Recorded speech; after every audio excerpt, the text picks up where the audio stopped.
পঞ্চম গণবিজ্ঞপ্তি ৯৬,০০০ পদের বিপরীতে আবেদন ২৩,০০০। সারা দেশে বেসরকারি এমপিওভুক্ত শিক্ষা প্রতিষ্ঠানে ৯৬,৭৩৬টি পদ শূন্য। এই শূন্য পদের বিপরীতে আবেদন জমা পড়েছে ২৪,০০০-এরও কম। আবার এই আবেদন থেকেও বাদ পড়বেন অনেকেই। ফলে চাহিদা থাকা সত্ত্বেও নানা জটিলতায় ৭৫%-এর বেশি শিক্ষকের পদই ফাঁকা থাকছে।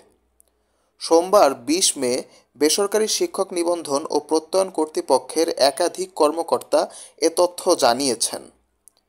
এ বিষয়ে এনটিআরসি এর সচিব ওবায়দুর রহমান বলেন, পঞ্চম গণবিজ্ঞপ্তিতে ২৩,৯৩২ জন প্রার্থী আবেদন করেছেন।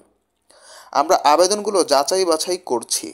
প্রাথমিক সুপারিশ থেকে কিছু প্রার্থী বাদ পড়তে পারেন। জানা গেছে, পঞ্চম গণবিজ্ঞপ্তিতে কেবলমাত্র ১৬তম ও ১৭তম শিক্ষক নিবন্ধন পরীক্ষায় উত্তীর্ণ প্রার্থীরা আবেদন করতে পেরেছেন।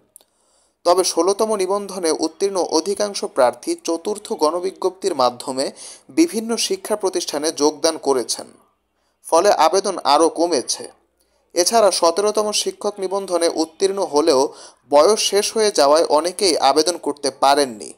এটিও আবেদন কম হওয়ার কারণ। নাম প্রকাশে অনিচ্ছুক এনটিআরসি এর এক কর্মকর্তা জানান, নিবন্ধন সনদের মেয়াদ ৩ বছর।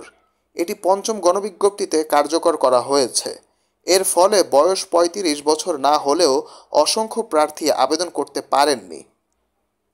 এদিকে পঞ্চম গণবিজ্ঞপ্তিতে ইন্ডেক্সধারী শিক্ষকদের আবেদনের সুযোগ না থাকলেও তারা তথ্য গোপন করে আবেদন করেছেন। সেই আবেদনগুলো খুঁজে বের করতে কিছুটা বেগ পেতে হচ্ছে।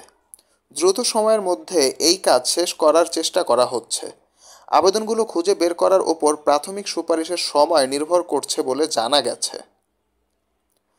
প্রাথমিক সুপারিশের বিষয়ে জানতে চাইলে এনটিআরসি এর সচিব ওবায়দুর রহমান বলেন, আমরা চেষ্টা করছি দ্রুত প্রাথমিক সুপারিশের ফল প্রকাশ করতে। ইন্ডেক্সধারীরা গণবিজ্ঞপ্তিতে আবেদন করায় কিছুটা বিলম্ব হচ্ছে।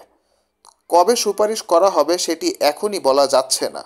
তবে কোরবানি ঈদের আগেই প্রাথমিক সুপারিশের ফল প্রকাশ করা হবে। এর আগে গত ৩১ মার্চ বেসরকারি শিক্ষা প্রতিষ্ঠানে ৯৬,৭৩৬টি পদে শিক্ষক নিয়োগের গণবিজ্ঞপ্তি প্রকাশ করে বেসরকারি শিক্ষক নিবন্ধন ও প্রত্যয়ন কর্তৃপক্ষ এনটিআরসিএ।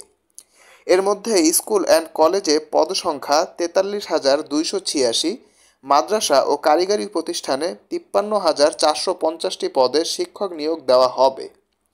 গত ১৭ এপ্রিল থেকে গণবিজ্ঞপ্তিতে আবেদন গ্রহণ শুরু হয়। গত বৃহস্পতিবার আবেদন শেষ হয়েছে। চলতি মাসেই প্রাথমিক সুপারিশ করা হতে পারে।